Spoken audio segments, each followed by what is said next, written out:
Hi guys, so we are starting off with the Gleacher Center of the University of Chicago Booth College of Business. This is their part-time MBA. We're going inside. This is just their main lobby. I'm just showing you like a quick overview of this. They have these elevators. You'll see they will take you to the upper floors where the classes are held. This floor mostly has conference rooms. So just wanted to show you guys a quick overview of this nice building. Hi guys, this is Kritika. Welcome back to my channel. Today we are doing another campus tour. We are here at the University of Chicago and we were actually here on vacation, but I wanted to cover the campus for you guys. It is an absolutely amazing campus, so I have some fun facts, statistics, and a nice campus tour planned out for you guys, so stay tuned. I am here at the entrance of the university. It starts at the hall gate, so we're gonna take you guys along. We're gonna enter the hall gate and enter into the main quadrant, and I will show you guys the beautiful University of Chicago. Alright guys, so we are starting off at the hall gate of the University of Chicago. This is the main campus, and we are entering this university through this gate leading into the main quadrant, where you see all these buildings. People typically walk, run around here.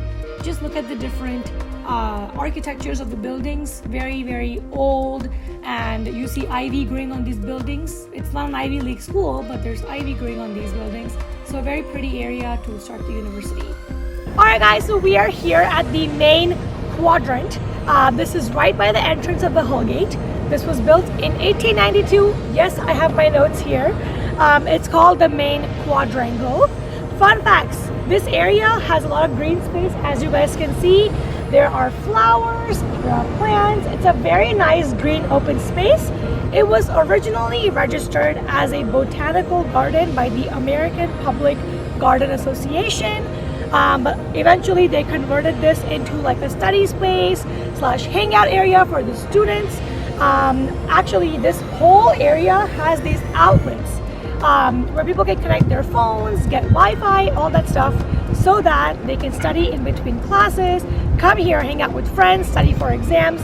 So they've made this very accessible for all students. Student organizations actually come here. They have events and fundraisers, including tightrope walking, fencing competitions, frisbee tournaments, and other activities. It was featured in many popular films, and it was in the opening scene of When Harry Met Sally.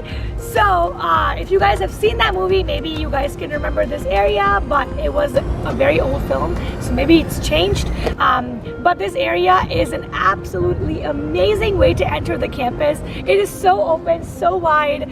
I am already in love. So we're gonna show you guys a good campus view of this area.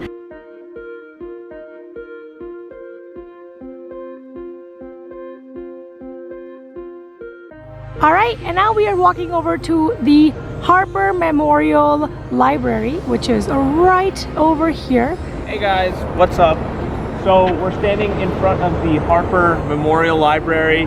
So this was opened in 1912, and I am going to use the notes, so don't mind, but it's no longer actually a library, regardless the name.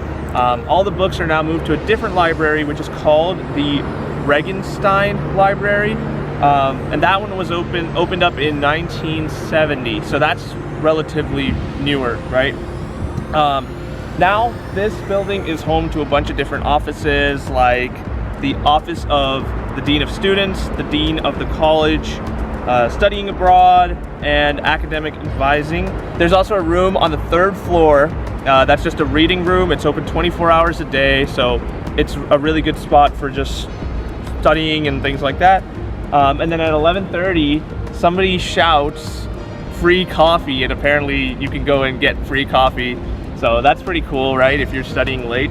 There's a bunch of tutors here, PhD students and like writing interns, and they can help you with all your like core classes and things like that. Ivy growing everywhere here. There's ivy growing. So we are very shocked.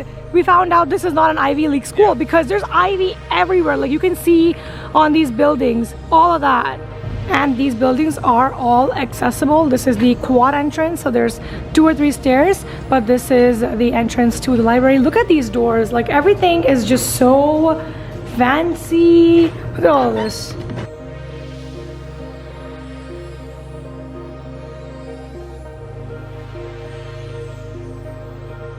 Alright guys, so now we are at the Cobb Hall, which is the oldest building on campus.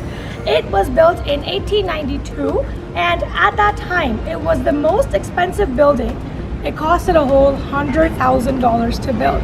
See, it may not be a lot now, but at 1892, that's a lot of money to invest into one building on campus. This houses a lot of the classrooms for the core curriculum, your basic first and second year courses. Classrooms are small and tiny because it was made in 1892 when there were fewer students, right? So they don't have big lecture halls. There are tables that are arranged in a circle. So the professors actually don't stand on a podium. They don't have a proper lecture area to stand. They sit with the students, you know, at the desks like a proper student would sit at a desk. They sit there and they teach their whole lectures. There are other buildings that have your big lecture halls. It's just not in this one. Classrooms are capped at 19 students. There's a huge emphasis on class-based discussions. On the third floor, there is a Renaissance Society, which houses a number of exhibitions, programs, and publications which express the ideas and expressions of our time. In 1892, the first year of classes, so the night before the first day of classes, all the administrators, including the first president of the university, all spent the first night inside this building, setting up tables, chairs, cleaning the chalkboards, and getting everything ready for the students. So this building has a lot of history. It's the oldest, so wanted to cover this and show you guys. Alright guys, we are at the Max Palevsky Residential Commons. We are at the central wing, and Sarthak is going to talk more about this. Oh hey guys, sorry, I was just catching up on some notes reading. So guys, we're in front of Max Palevsky Residential Commons. This is actually one of the 11 residential halls here on campus. This one was completed in 2001, and it actually has 3 different wings. So there's the east wing, the central wing, which we're at right now, and the west wing. So all these 3 wings are actually connected through an underground tunnel. So this hall actually holds around 700 students across these wings. And 700 may seem a lot, but actually each of these wings is split up in their own little sections, communities called houses.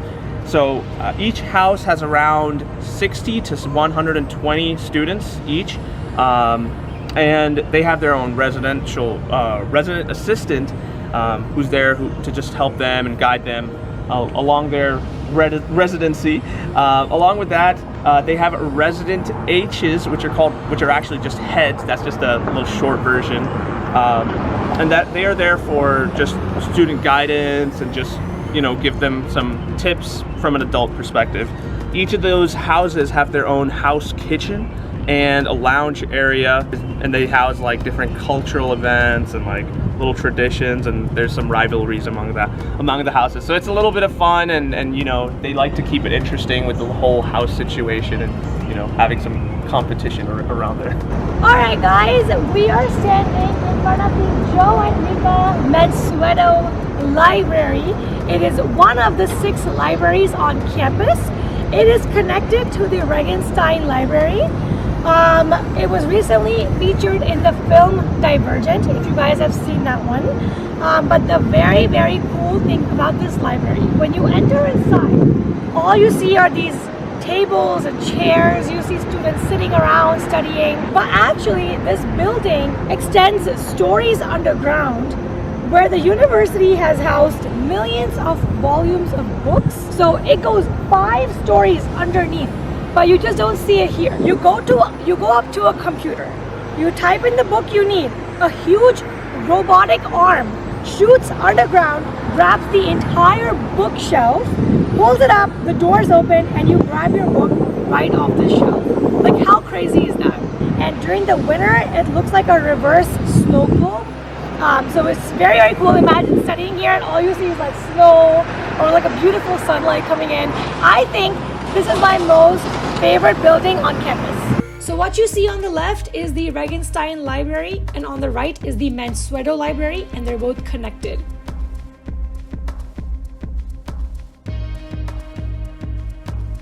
We are at the Biological Sciences Learning Center, also known as the Donnelly Hall. We have Sarthak right over here to give us more details. All right, guys. So guys, we're in front of Domelli Hall. All right. Donnelly. Man, whatever. Okay, Donnelly, sorry. I didn't mean any disrespect. All right, this is the Biological Sciences Learning Center. Now, they do have the medicine, like you can have medicine classes here, or medical or whatever. But this is not the main building for medical sciences, right? The main medical school is actually called Pritzker School of Medicine, and this is one of the buildings where you can have some of those classes for Pritzker. But along with that, they also have other classes for all other biological sciences, and there's a bunch of great research opportunities that they have here. So, you know, anything that's medical or biological related, you can have research opportunities here. And fun fact, it has a great frozen yogurt spot on the second floor. Not that I've tried it, but that's what I've heard.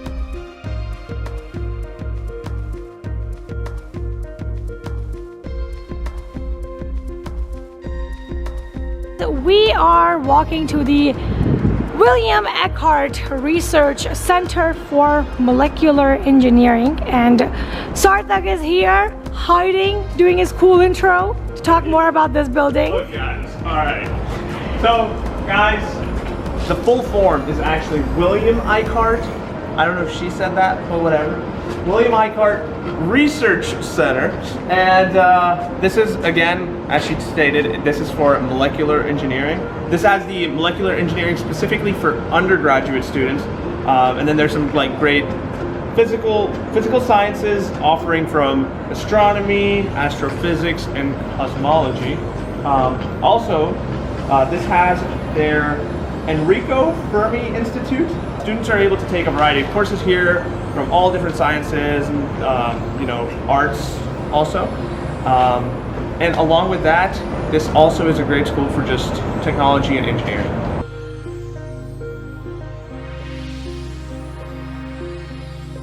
We are at the Campus North residential halls.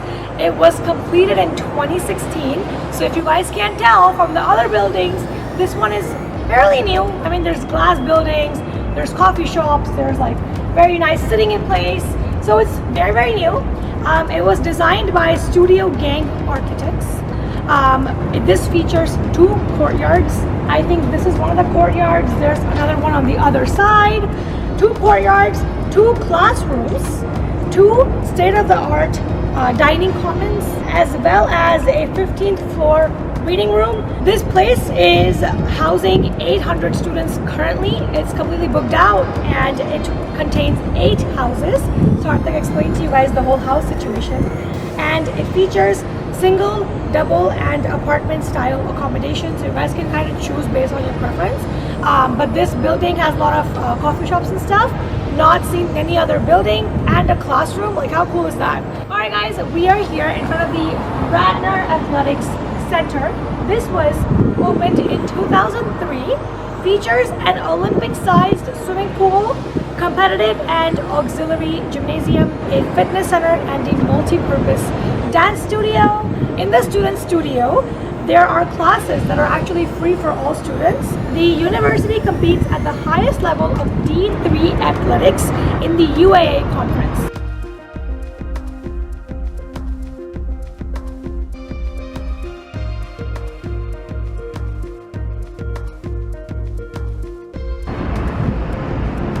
Alright guys, we are in front of the Regenstein Library, and we got Sarthak to share some facts with us. What's going on, guys? So y'all can see the little sign over here, Joseph Regenstein Library. And you know, you look at the building and you see the first impressions are just, you can barely see the building, it's just trees and greenery all around. This is actually one of the largest libraries in the Western Hemisphere. Mainly in terms of the number of books, not in actual size, but the number of books that it actually holds. So this library actually holds around 4.5 million books. All that knowledge that I will not be reading because I'm not much of a reader. But anyway, a lot of different books. There are actually 5 floors in this library. And each of those floors, they actually get quieter as you go up, which is actually a cool fact. So if you need a quiet space, just hop on in that 5th floor and you will not hear anything. And each floor has like a huge area with a bunch of different books. So like each floor will actually have their own types of books, I guess. Along with that, on the first floor, there's actually a tech bar where you can go in for any like computer related issues, or if you just want to rent specific computer equipment. And along with that, there's actually a cafe on the first floor called Ex Libris, and it's actually a student run cafe, and it's all like student budgeted and all that. So pretty cool. A lot of knowledge to be learned over there.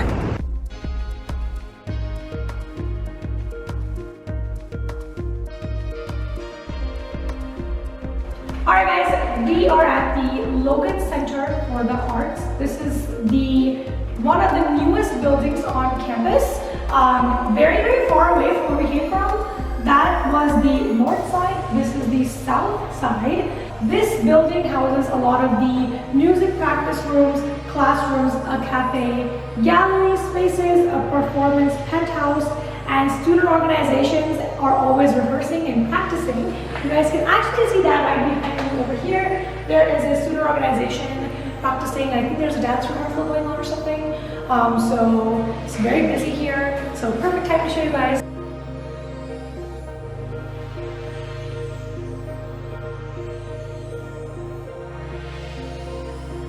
Alright guys, no notes required for this part.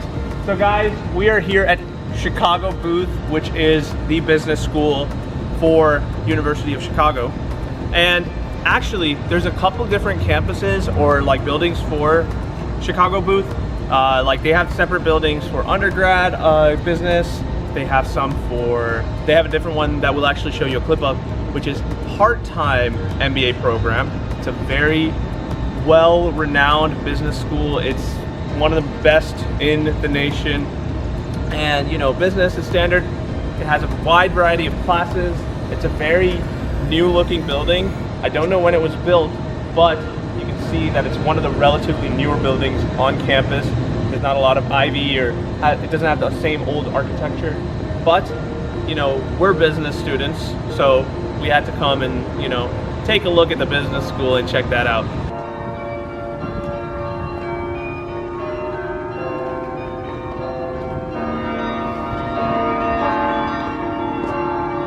Alright guys, now we are at the final stop, the Rockefeller Memorial Chapel.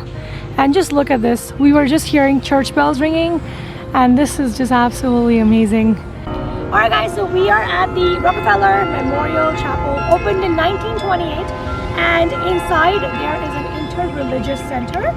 There are over 30 religious organizations on campus, each with their own advisor and a religious place.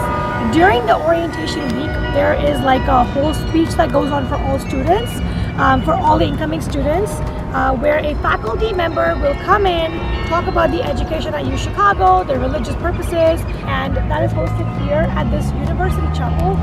Super unique idea. I've never heard any other campus do that.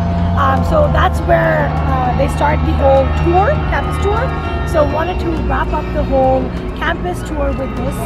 Don't want to miss this out, especially all the bells ringing in the background. Alright guys, we are ending the vlog, but just have a few facts. There are 11 residential halls. You guys can basically choose which one. There are 2 more that I mentioned, Renee, Granville, Grossman Residential Commons, and the Woodlawn Residential Commons, which only opened like 2 years ago, so very new. But to cover the fun facts, the main part, the university ranked number 6 in 2022 best national universities, and in the latest ranking, I think the Booth College got like number 1 in the entire nation. So University of Chicago has some solid rankings, a great program for all colleges. Their medical, their business school, and their law school are amazing. Their medical school is called the Pritzker School of Medicine. It's a private institution founded in 1890. The total undergrad enrollment in fall 2020 was 6,989. It's an urban setting. The campus size is 217 acres. Graduation rate is 94%. and your acceptance rate is 7%. So it is extremely hard to get into. I really want Sarthak to come here for his business school, but fingers crossed. UChicago's main campus is on Chicago's south side, and 7 international campuses and centers throughout the world. Students can choose from 53 majors and 47 minors in the undergrad college, with 4 divisions and 7 professional schools for the graduate study. They have 7,011 undergrads, 10,459 grads. So total worldwide alumni is 193,885 students. And that was it for the fun facts and everything that we could share with you guys about this university. As much as we know, Sarthak was a huge help. I told him to come and help me talk about some of the different schools with his cool intros. I made those up on the fly. Thank you guys so much for watching. We had a great time looking at this university. I absolutely love it. And if you guys have any questions about this university, you guys want to check out the website, have any questions, ask me, or I will also link it in the description box below. So make sure to check it out. We're gonna check out for right now. We will see you guys in our next video.